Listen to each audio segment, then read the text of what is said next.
let's get into the big topic of open source, something that we actually say at Red Hat. This is so awesome. We are an open culture that it's actually in the importance of piece What is that process that a developer, or let's say as the Kubernetes ecosystem really boomed?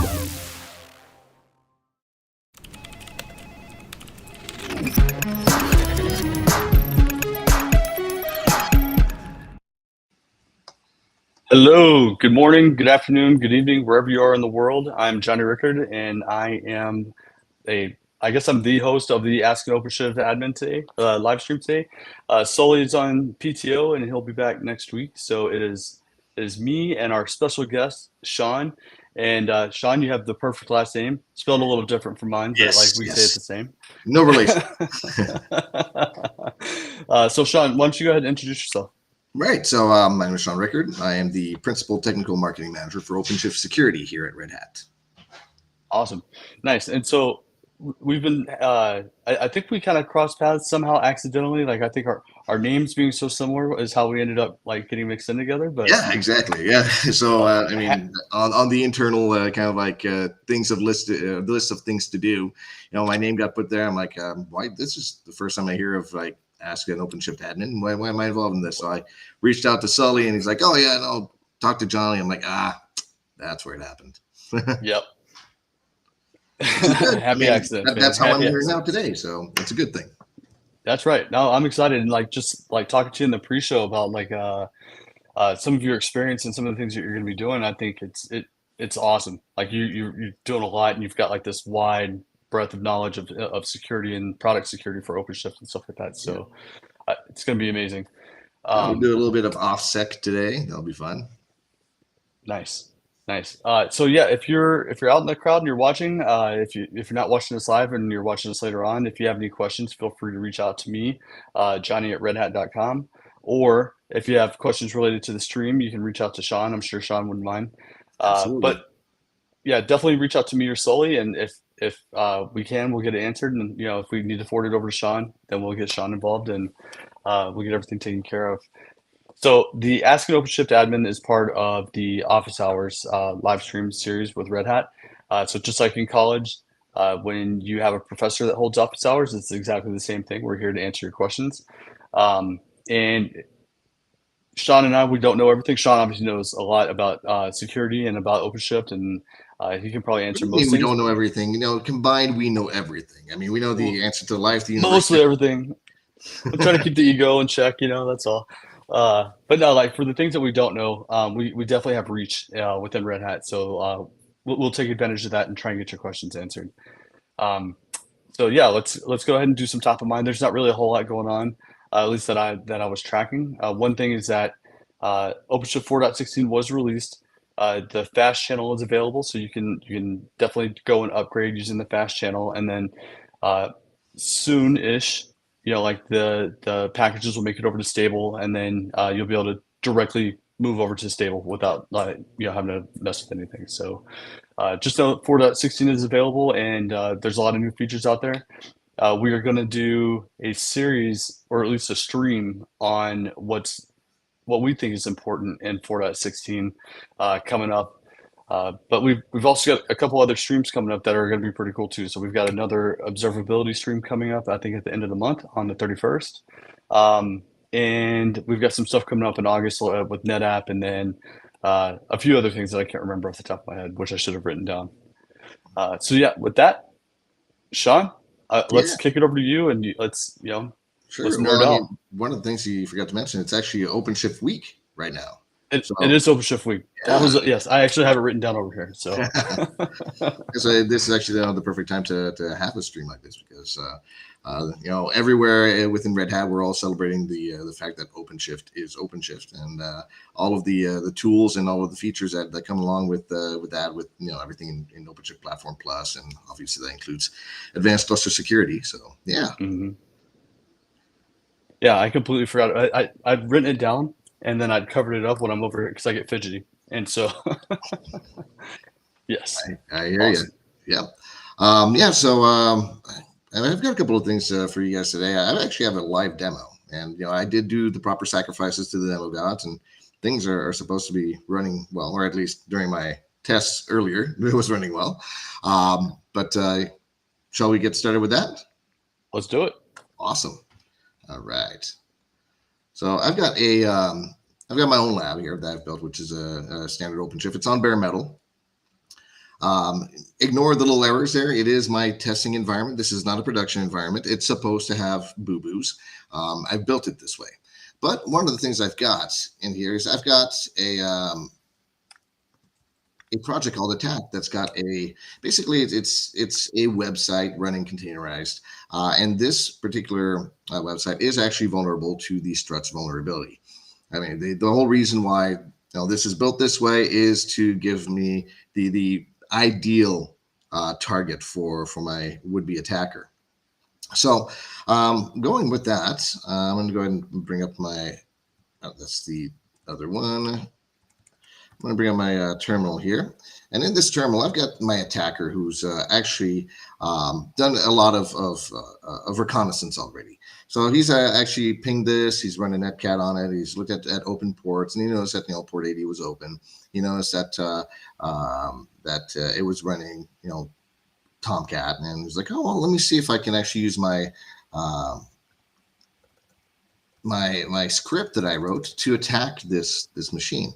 So he's going to use his attack script, it's a very simple Python script that I nabbed off of GitHub, and I changed it a little bit to do what I wanted to do. But we're going to use this to do a remote command execution, and we're going to start it by saying pwd. Let's see if it actually works, and it does. So our attacker is super happy. It's like, okay, well, you know what?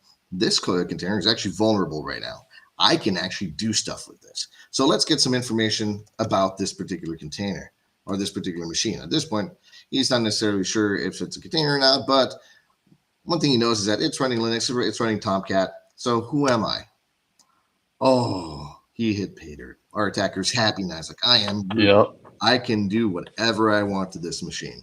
So let's find out what it's actually running. So doing an netc cat ncos release, we can find out that it's a Debian box. All right, so Debian 8, awesome. That means it's running aptitude. That means I can actually do some cool stuff. And we can actually see, oops, running my, I'm actually going to run a sed immediately because I've got it all saved, because typing this out live, tends to lead to typos and things like that. But already I know that the etc apt sources list, if I were to cat this, I mean, the attacker would probably cat it first to see what's in there. But we want it to have this, or the attacker wants it to have the stuff that he wants, right? He wants to be able to utilize this and gain full access to it. So using a sed, we're actually going to be overriding that app sources list with the information that we want. And there you go, it's done. And then from there we can do an apt get update to actually update this package list. So our attacker is super happy. He's already thinking ahead. It's like, okay, what else can I do with this? Once I've got all this stuff done and I can install the things that I want to, what kind of damage can I do? Right off the top of his head, he's like, well, you know what? I know what I want to do. I want to actually get a full shell, like typing out my Python script and putting in my commands that way. That's a little long. That's a little annoying. I don't want to do. I want to do something that's going to be a little bit more simple. So he's actually going to do an NC LVNP 4444. So that's going to set up a listening port on his machine to listen to an incoming connection. And from there, he's actually going to install netcat on the box that he's already owned. So let's go ahead and do that. Let's go ahead and get that netcat installed. It's going to take a couple seconds. And then once that's installed, we're actually going to call out to the box that's listening, so the attacker has a full-on workable CLI. Now, Sean, this isn't just some abstract idea that you came up with for a demo, right? Like, this is a real-world scenario where, like, absolutely, this is happening all the time, right? Like, yeah, and one of the things I'm going to be touching on a little bit later is actually how in real-world deployments there's just owning a box like this can present a slew of really, really dangerous situations. So yeah, we got my Netcat here installed. And just to give you a little bit of background, I did start my career in IT many, many, many, many moons ago in offensive security. So I started off as a pen tester. I did loads of neat things that aren't supposed to happen with computers. And everything from your standard digital penetration testing to physical penetration testing, including social engineering and all that fun stuff. But your Darknet Diaries living, breathing resource right now. That's it. well, so to go on that, and we talked about this pre-show. I will be at Black Hat this year. So Red Hat does have a presence at Black Hat. So if you're going to Black Hat, come to the booth. Come get a fedora. We are giving away fedoras. But I'll also be at DEF CON. So my DEF CON presence is not a Red Hat presence. It's a Sean presence. So I'm going there just to get my skills back up. I spent almost 10 years as a technical pre-sales, doing mostly just infrastructure and operation stuff. So hacking is sort of like riding a bike. You can get back on it, and you're going to be super wobbly, but you're going to have the knowledge of like, okay, I need to balance. I need to keep this in mind. But with the new technologies coming out, and with my position here at Red Hat with around OpenShift security, I really want to get back into that OffSec and red teaming kind of thing, just so I can build engaging demos like this and get people excited about what ACS and what the security features within OpenShift can do. Yeah, so, I love it. I think sorry, I stutter a lot because I'm excited. But like, I think it's cool because it's like relevant demos, right? Like I think are awesome, and that's why I asked a question about like this isn't just some like, oh look, this is a hello world. This is a legit attack that somebody could do, and yes. that people are doing. So. Yeah, so I'm leveraging an old vulnerability here. I'm not going to lie. This is vulnerability that dates from 2017, I think. Maybe even Struts 1, I think, was 2014. Struts 2 was 2017, something like that. It's old. But there's actually a reason why I'm using an old vulnerability like this. Number one, it's an easy one to exploit and use a remote command execution, which I feel has more a better impact. And two, people forget about old vulnerabilities. And people that have legacy stuff running in their data centers that maybe have not been patching properly or have not been keeping up to date with things like that, they have those vulnerabilities that are sitting there that are forgotten. And it just takes one bad actor to drill into the right machine at the right time to expose that vulnerability and to own the box. So that's why I decided to use this one.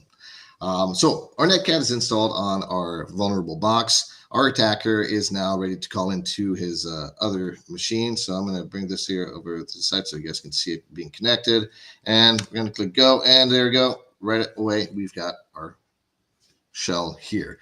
So here, if I do pwd, well, you're in Tomcat. If I do a cat etc os release, we can see that it is Debian. I'm running Fedora. So, this is not my box. This is that box there. And there I can actually go and do apt get install blah, whatever I want to.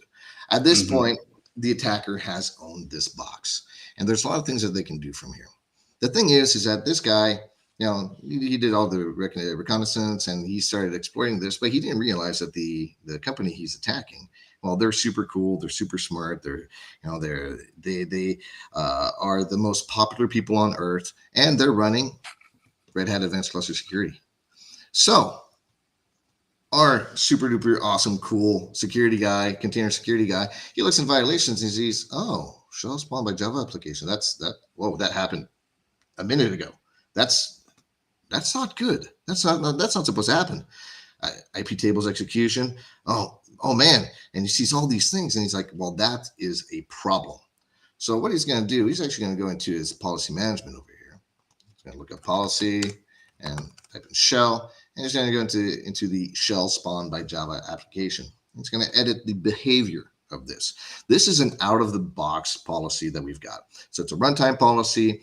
Once you install Red Hat ACS, this is a policy that already exists. And by default, just like any other default policies within ACS, they're all in inform mode only. The reason for that is that we don't want our customers that have potentially vulnerable workloads to install ACS to get the secure cluster going, and then all of a sudden half of their containers stop working. No, that's not a good thing, right? But we do want that information to be readily available to our customers. So going into my policy behavior here, I'm going to switch this to inform and enforce, because I know that this is being leveraged right now. I'm being attacked right now. So inform and enforce on runtime. I'll go to review policy and I'll click save. As a good OpenShift administrator, what I'm also going to do is I'm going to kill the pod, because if there's an active connection, which we know there is, it's going to sever the connection, right? Not only that, but our container right now, as it lives, is tainted. It's tainted because our attacker has populated the sources.list. He's installed netcat. It's no longer a sane container. So the best thing to do is we go in here and we kill the pod. Obviously, this is deployment. So what will the deployment do? It's going to spin up a brand new pod, a pod that is sane, a pod that has not been changed. It's going directly from the original image. So our attacker here, he's like, all right, well, I'm going to do I'm just going to do apt-get update because we want something to happen. And oh yeah, see, I'm already disconnected because now I'm back at my ThinkPad. So no, I don't want to do that. Let's see if I do a cat. Let's see OS release here. Yeah, I'm on my workstation. I'm running Fedora. So that connection has been severed. And our attacker's like, well, you know what? Let me go back into it. Let me run my my script. Let me see if I can attack this again. So running who am I? All of a sudden, it's not bringing anything. He's not getting anything back because Red Hat ACS is blocking that attack mid-stroke. If we go into our violations here, we can actually see shell spawn by Java application enforced 4 times. So it tried to connect 4 times and it got stopped 4 times. And if I click into this, we can actually get information about when that happened. And the reason why this is important is that, let's say the container that the attacker got into was something a little bit more viable. It's something that with a little bit more meat in it. So, for example, in my network graph here, if I go into my attack, we can see that it's really simple. We got our attack and ghost external entities, and of course the internal DNS. Already, leveraging the internal DNS, we could do some damage with this. But let's say we were actually going and using this shopping app that I've got, and we attack the front end. From there, he can do a lateral movement into so many different things. Right now, we don't have the network policies, but if this was a real application and it was running, I could actually go into our network policy generator, generate a network policy based on actual traffic, apply that to this, and that would make things better. Because if my attacker came in here before the network policies are there, he'd be able to do lateral movement. He'd be able to find a privileged container. He'd be able to do a mount on there, drill down into the actual cluster, and own the entire cluster, which is not a good thing. With the network policy generator, that would actually stop that attack as well. If the generated network policies are based on the traffic that is that has been vetted, that is real traffic, anything that happens that's outside of that will actually be blocked. So we can actually have some east-west security using that network policy generator, which I think is pretty cool. That is awesome. That is awesome. So let me ask you, and this is a genuine question. So like, say we're using OpenShift virtualization. Obviously, we're not going to delete the VM, but we could bounce the VM if this were, if it were the attack vector. Absolutely. But is it the same concept? Does ACS still have the same reach, I guess, So within ACS, the VM? So ACS does not do OpenShift VMs yet. Okay. And the reason for that is that ACS is really built for Kubernetes. And for containers. So containerized workloads is what it's going to do. There are some things that could potentially be used for that. I know that there are some plans in the future to integrate ACS with OpenShift virtualization. I don't have a timeline on that, unfortunately, but it's definitely something that's going to come. Awesome. So when did the the network policy generator come into ACS? Because it was like 4.1 or 4.2, something like Yeah, that, right? so Like it's 4.1. just fairly recent. Yeah, so the network graph version 2, which is what you're seeing here, I believe came into tech preview in 4.1, maybe 4.2. It became it became GA and the default network graph in 4.4. But the network policy generator came with 4.2, I believe. Okay, gotcha. Yeah, this is awesome because I like, and I think like not to speak for Jamie here, but like I like how you're giving the POV, right? From like I'm a OpenShift admin, but I'm also a bad guy, right? Yeah. So here's how I'm getting in, and then here's how I protect. I love it. I think it's awesome. This is a great demo. Awesome. I'm happy you like it. Oh, and this is actually, since we do have a lot of time, I hope you don't mind if I keep talking. Let's get after it, man. This is your show. Nice. Another thing that's really important when we're talking about, a security strategy or making sure that we are compliant is compliance, right? So compliance 1.0 is what we have right now. And this is a great way to see how we stand up to different standards. So we've got like the NIST 800-190. By the way, for those who want to have a guide, a official Red Hat guide written by a really, really good looking, super smart guy that awesome everybody hair. loves. Yeah, awesome hair. I wrote a guide for the NIST SP 800-190. That's available on redhat.com, and this covers everything under the OPP umbrella. So the OpenShift Platform Plus. So it's not specifically just for ACS, but also includes Red Hat Key or Quay, depending on who you ask, ACM, and of course OpenShift Container Platform. So I don't know if you can. Do you want me to grab the link for that and drop it to you later, or? Yeah. If you grab it and you drop it in the private chat over here, I can copy and blast it out to the stream. Luckily, I've got it in my shared stuff. There you go. So going back to the compliance thing, so obviously, depending on what type of compliance is important, we've got the CIS K8S, which obviously looks better than our HIPAA or 853, but we can actually go down in there and find out what each requirement for that is. In the compliance 2.0, it's actually a little bit better. So this is in tech preview right now. We actually have to schedule a compliance scan, but it's actually going to do that and give you a report that you can use to give to your security guys. In my current environment, I don't have it set up just because I'm lazy and it's not something that I usually demo. But still going here, we can actually find out information into how it's looking. So if I go into my dashboard, actually it's in vulnerability management dashboard here. So in my if you're not familiar with ACS, I'm sorry, Sean. Go ahead. I was going to say, if you're not familiar with ACS, like just from if this is the first time you're seeing it, like there are so many dashboards and like there's so much information available to you about the cluster in general, the workloads you're running. Like it's an awesome tool, and it's an awesome tool that's easy to navigate and get information that you need. And then to Sean's demo, if you need to enforce something or if you need to change the policy on how that policy is going to behave, it's easy to do, and you can do it both in the GUI and through an API call.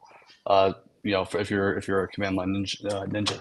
So sorry, I didn't mean to cut you off there. I just want to make sure that we honestly, it's really good information, and it's important. So yes, important to note that the UI is nothing but API calls to RHACS.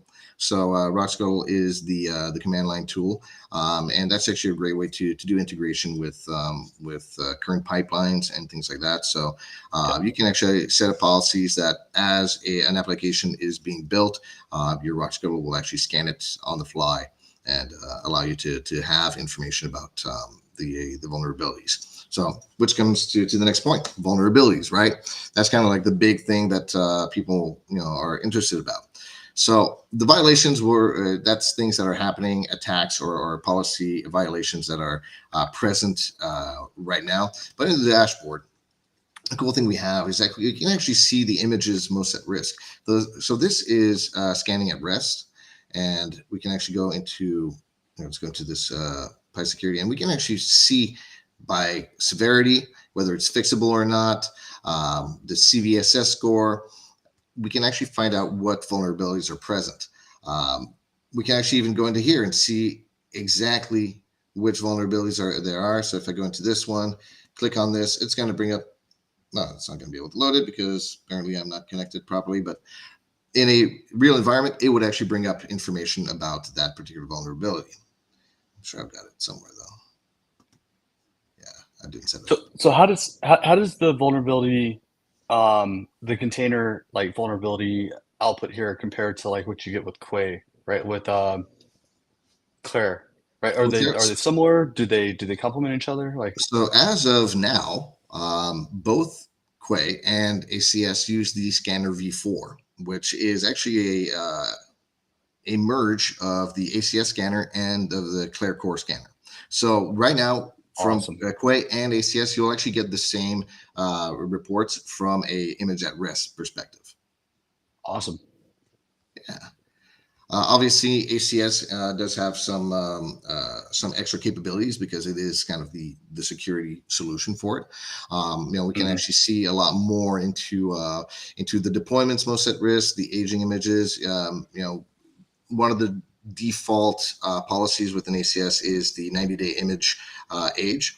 So we can get policy violations from there, and all of these violations and all of this information can actually be sent to Slack or to Splunk or to this because we have loads and loads and loads of integration with lots of different things. So image integrations, Amazon ECR. You don't have to be using Quay to be able to leverage this. You can be using JFrog. You can be using Quay, of course. Or the Google Container Registry, any of that. And then this is all stuff that is already kind of built in to integrate easily within the OpenShift. But when it comes to notifiers, that's the important stuff, right? If you've got, if my really cool, really awesome, really handsome security guy wasn't actually looking at violations, how would we know this was happening, right? Well, a notifier would be a great way to do that. He could be to doing a customer meeting, or it could be talking with the manager, and then all of a sudden, his Slack blows up, going like, "Hey, there's a severe, a critical violation that's happening right now," and because he's got the notifier integration with Slack, he's got that on his cell phone. So lots of really cool integration possibilities for knowing what is happening and when. So yeah. That's awesome. And so ACS is really like, it's got feature parity with like Twistlocks of the world. I can't remember what the other name of it is. Like there's some other names. It's been a while since I've been in the game, but yeah, so it's basically like on par with that type of platform. Okay. Absolutely. Now, it's important to note that with ACS, now this is something that is specifically built for Kubernetes using Kubernetes APIs. It is the tool for vulnerability management within Kubernetes, and especially if you're a Red Hat customer running a Red Hat environment, you're going to get the best results using ACS than any other scanner. Gotcha. And it's got the history behind it too, right? Like the cloud, right? Like it was StackRox before it was ACS, right? And StackRox was the industry leader in some of this stuff too. So it's like absolutely. It's not like we just came up with this and we're look, now we've got a thing. We're taking something that's existed and was relevant. And exactly. And for those that are not currently using ACS or don't want to deploy it in their bare metal environments, we actually have a 60-day trial of the ACS cloud service, which basically is a great way to give this a shot. Instead of downloading it and deploying it within your OpenShift environment, we deploy it for you in a AWS instance. From there, you just set up your secure cluster, and then for 60 days, you have a full-on 100% working Red Hat ACS cloud service available for you to try. That's awesome. I'll update the video description. I have the link to that ACS SaaS offering that we have. We did a security series last year at some point, and it's right when the cloud offering was coming out. So like I'll find the link and I'll put it in the description. So that way, if you are interested in going and kicking the tires with it, I'll put it out there for you. All right. Jacob asks, can you talk about some of the requirements for deploying on bare metal? Absolutely. So I will be the first one to tell you. I won't be the last. ACS is hungry. It does require quite a bit of processing and memory, but you do need to have a OpenShift environment. So it has to be deployed on OpenShift. The deployment process is super simple. It's an operator. So you deploy the operator, that will deploy Central, which is the UI. It'll also deploy the all the databases that are required. And from there, you go into ACS, go down here to what is it? Clusters. And from here, you can actually create an init bundle. So this init bundle is essentially 3 secrets that sensor, which is the operator that's going to be grabbing all that information and sending it to Central, will require to communicate with your cluster. And then you can go back to your OpenShift environment. You click secure cluster, deploy it directly from the operator, and you're good to go. So it's pretty simple that way. If you want to scan a non-OpenShift environment, same process essentially. The only difference is instead of installing the secure cluster through an operator, you're going to be using a Helm chart. But any XKS that is CNCF certified will work. So AKS, CKS, GKE, obviously OpenShift. That's not a problem. You can actually scan them. So from a compute perspective, though, I do know it is like super intense. Like it takes quite a bit of CPU and RAM. But on the storage side, it's really as much as you are like the what am I trying to say? For the Claire database or for the scanning database, right? It's how often you're bringing that in and how often you're retaining the information, right? And like the retention that you're keeping that. So when it comes to vulnerabilities and information like that, that actually happens automatically.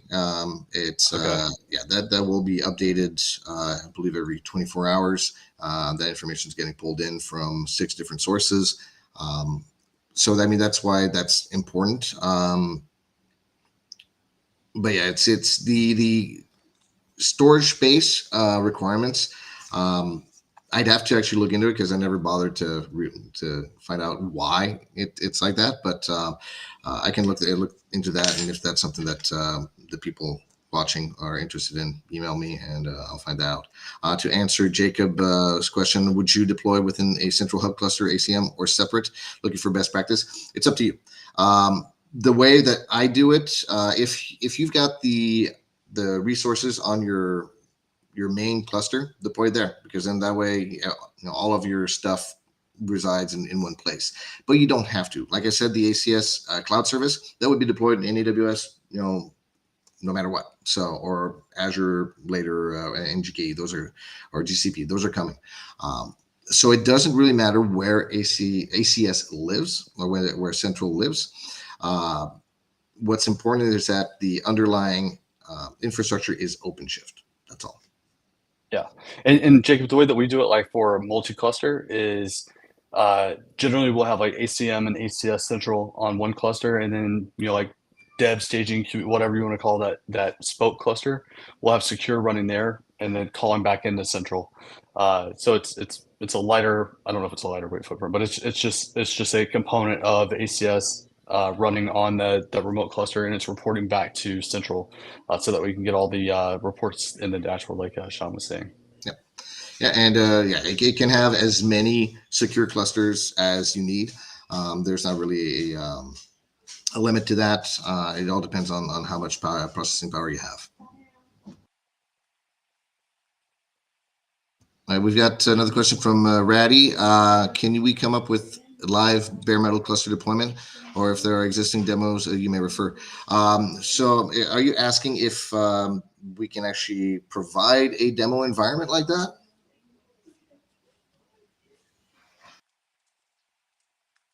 I'll wait for a reply. I'm thinking that's what. And so you were talking about before, you're working on some stuff for the roadshow.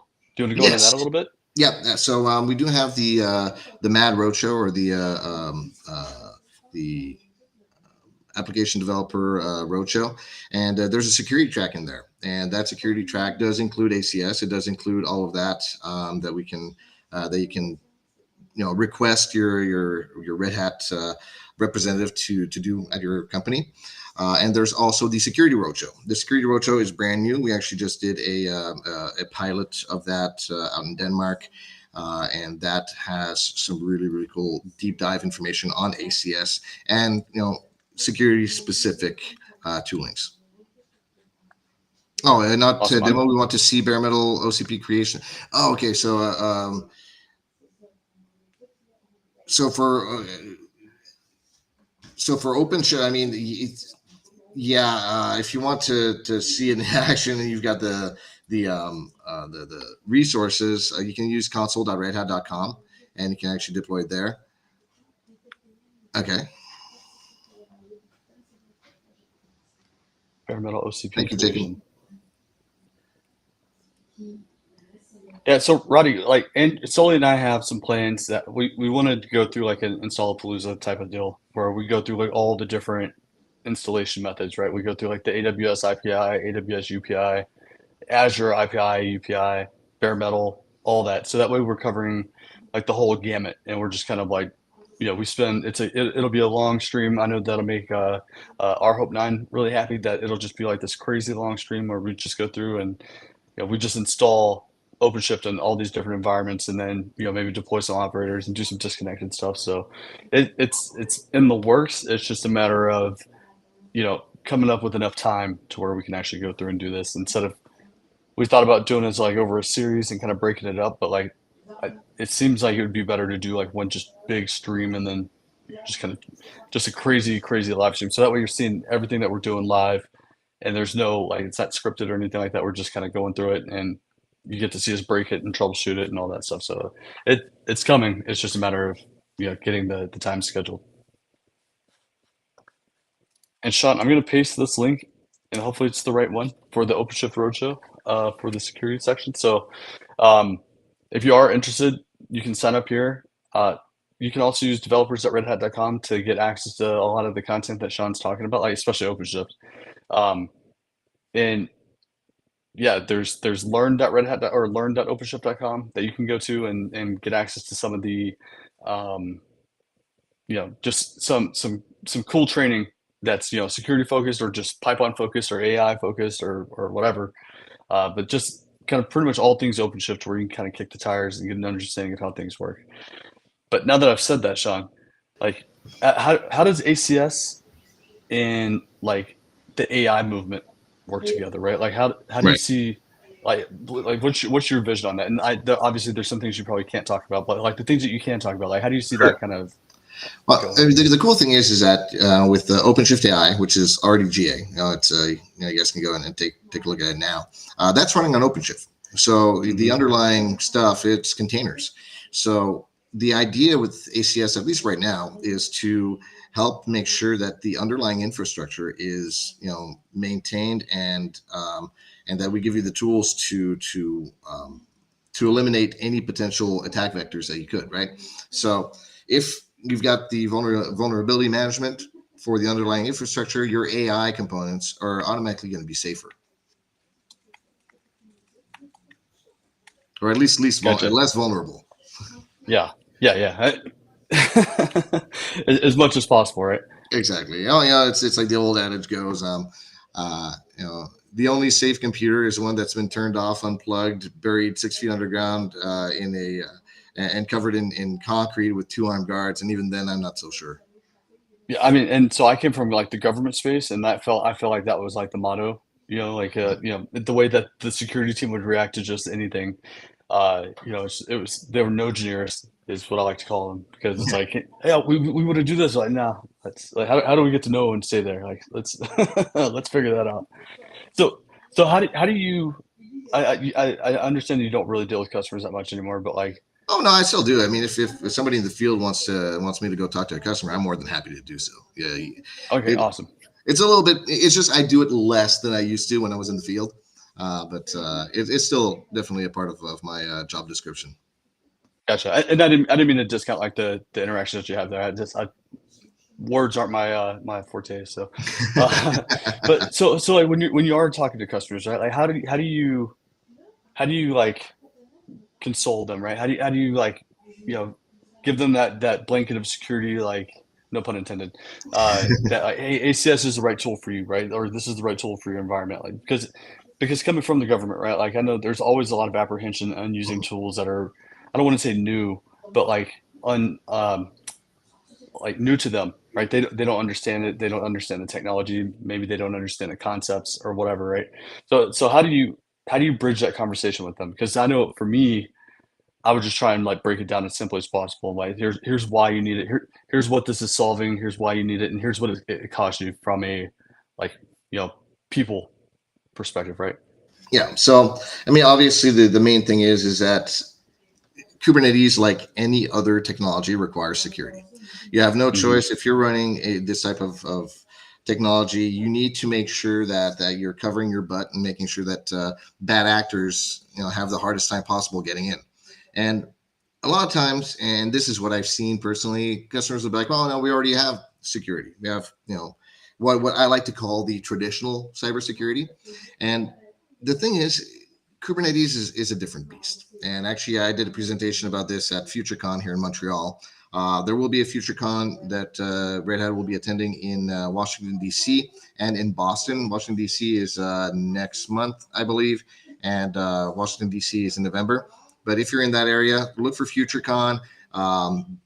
The presentation I did will be given by somebody else, but it'll be there. And I talk about the importance of having a Kubernetes focused security solution for your Kubernetes workloads. The thing is that the ephemerality and the speed of scale in Kubernetes makes a lot of the traditional security methods moot. It just doesn't work. So that's Yeah. why it's really important to have a Kubernetes solution for your Kubernetes environment.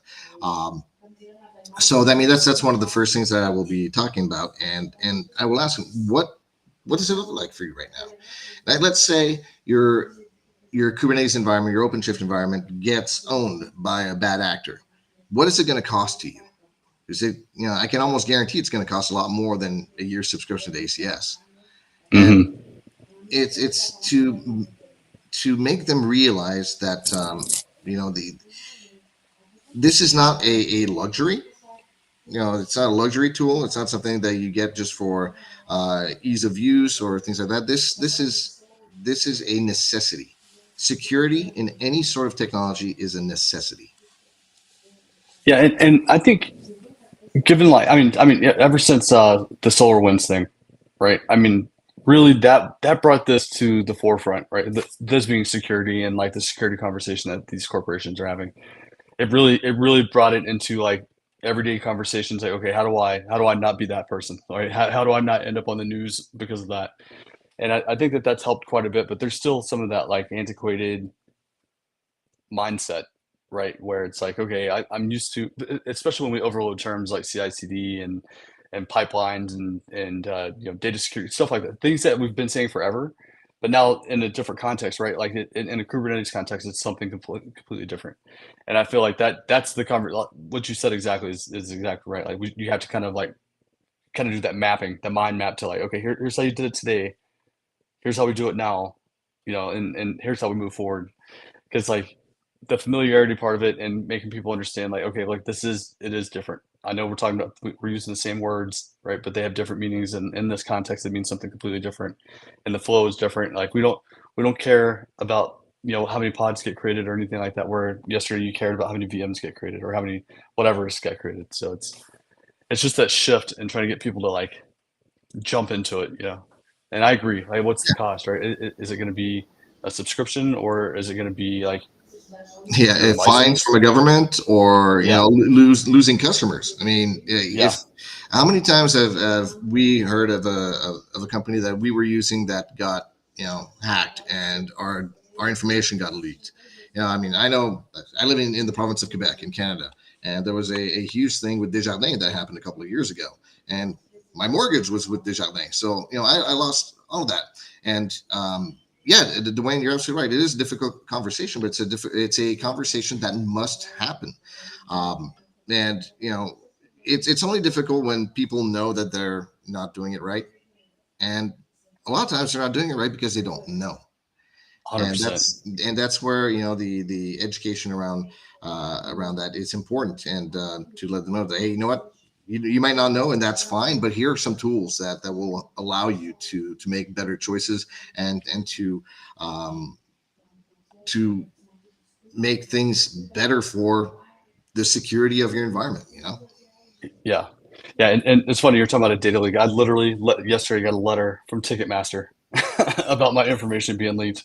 Yeah. And I haven't used Ticketmaster in like 4 years. So And you know, yeah, it and sucks. the thing is it sucks to say this, but this is not, you know, one-off things here and there. This is the norm. Our Hmm. sensitive information, you know, whatever transactions we do are all saved on servers somewhere, whether they be servers in data centers or servers in the cloud. They're all there, and we can do as much as we want to protect ourselves personally, but the truth of the matter is that we're not in charge of those companies' infrastructures. And Yeah. you know, I use encryption, you know, on my phone. I use you know, VPNs on my own personal machine. I do everything that I can on my end, but you know, my bank has my social insurance number. You know, they've got my payment details. They've got everything. If they get, you know, exploited, and if you know, an attack happens to them, I don't have any protection that I can put in place, you know, to protect that information that's over there on Yeah. their stuff. So the best thing I can hope is that they're using, you know, in their OpenShift environments, that they're using a solution like ACS to at least be cognizant of the vulnerabilities that exist within their environments, and that they have steps to remediate them when they're present. And you know, Yeah. I keep talking about vulnerabilities and vulnerability management and CVEs and things like that. I think that one thing that's very, very important is that we need to point out that not all vulnerabilities are built equally. You know, we have, you know, these critical vulnerabilities and things like that. But one thing that I've realized in my years in cyber is, if you've got a vulnerability that's like, yeah, you can gain root access to this machine if you've got this specific keyboard built in this tiny village in China by this one guy between the dates of July 3rd and August 6th, 1986, and you plug it into the second PS2 port. You know, you know, am I going to be worried about that vulnerability? No, I'm not. I'm not. But No. if you've got something like struts, you know, where, you know, I've got web servers that are running Tomcat, that are running that particular version, and that, you know, a bad actor can actually send remote code execution, that's going to be something I'm going to care about. Yeah. And I think that the CVSS score in ACS is actually something that is super cool about that.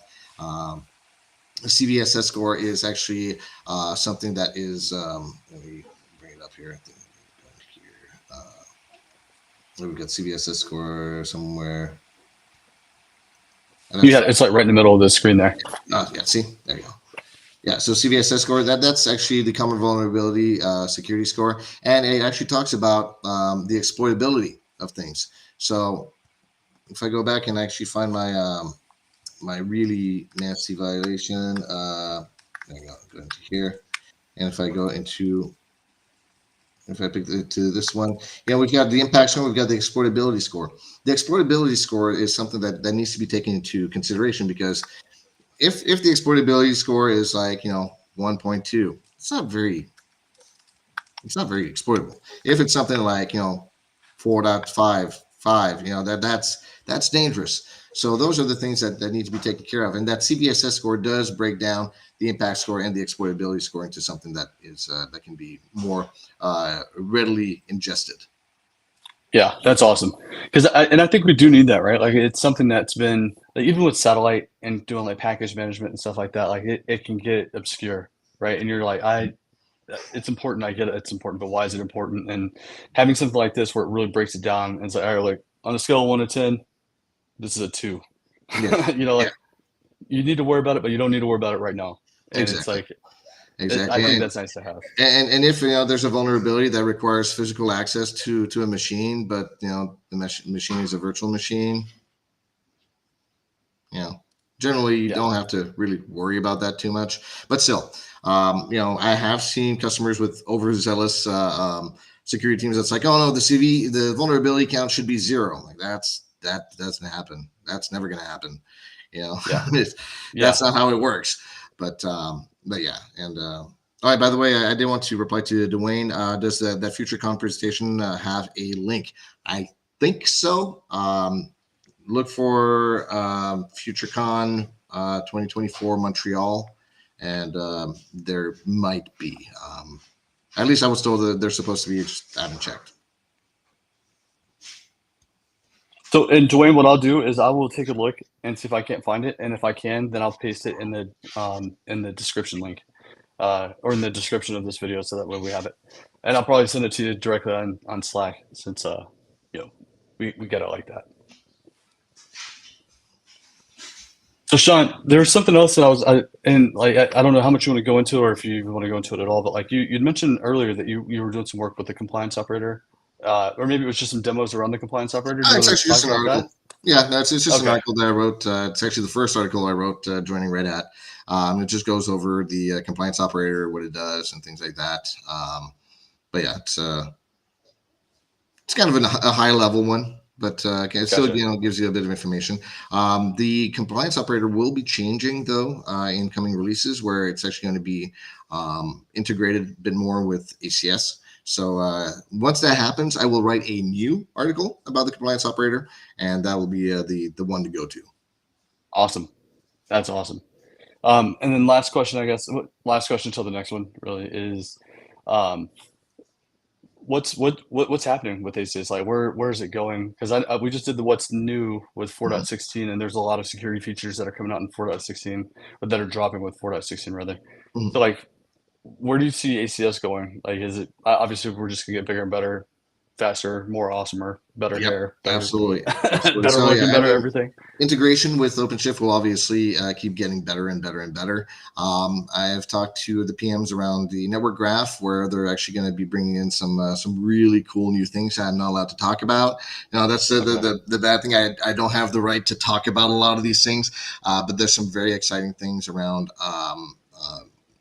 base network policies and ways that admins of OpenShift environments and admins of Kubernetes environments can actually place um, uh, network policies in that developers won't be able to supersede.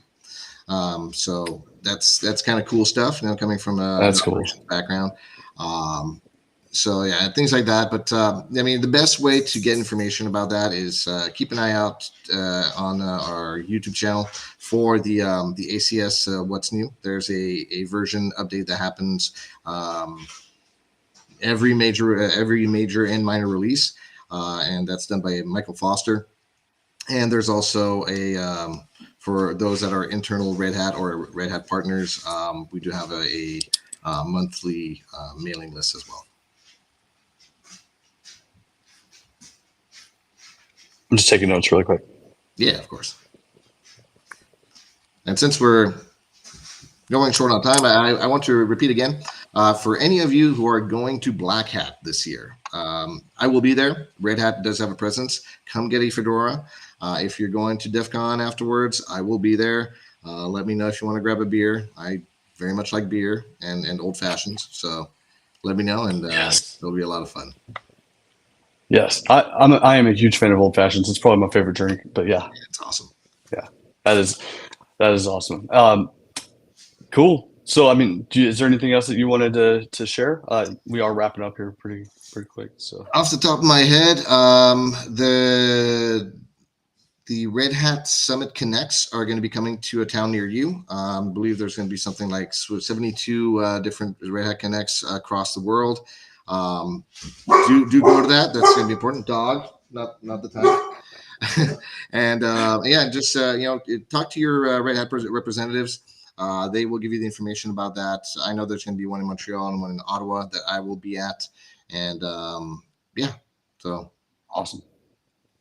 Awesome. All right. So to the viewers that are watching now, or if you're watching, at a later time, if you have any questions, again, feel free to reach out to myself or Sully. I'm Jonny at redhat.com. Sully is Sully at redhat.com. And if you have any questions about the stream, you can reach out to Sean, or if you feel more comfortable, going through us, as a proxy, that's fine. We'll do that too. But yeah, we're here for you. So don't hold on to it. Don't get frustrated. Don't get mad at it. Like if you get stuck, just reach out to us and we'll help you out. We'll be back next week. I don't remember what the topic is for next week, but we will be here. So looking forward to that. And I'll start like updating the videos with the chapters so that way they're easily, you don't have to sit here and listen to me and Andrew go back and forth for 20 minutes or whatever. But yeah, really appreciate it, Sean, dude. And seriously, thank you. This was such an awesome demo. Like I really like genuinely think that like the way that you told the story from the different perspectives, right? I think that really helps drive it home for people because you get to see what an adversary sees, or you're showing what an adversary would see, and then you're also showing what a defender would see. And I think that being able to put those two pieces together, it helps tell the whole picture, and it helps people understand like, okay, this is why I need this, So awesome demo, and thank you for coming on. Like I really do appreciate it. I'm glad we got mixed in together on accident. Like this was a happy accident. Serendipity. So indeed, that's Andrew's word, serendipity. So all right, cool. Well, to the audience, thank you very much for joining. Appreciate the conversation, and again, feel free to reach out to us if you have any questions. Sean, I'd love to have you back on, man. So like whenever there's a new thing and you want to demo it, please hit me up and we'd love to have you. Sounds good. All right, awesome. Catch you later. Cheers.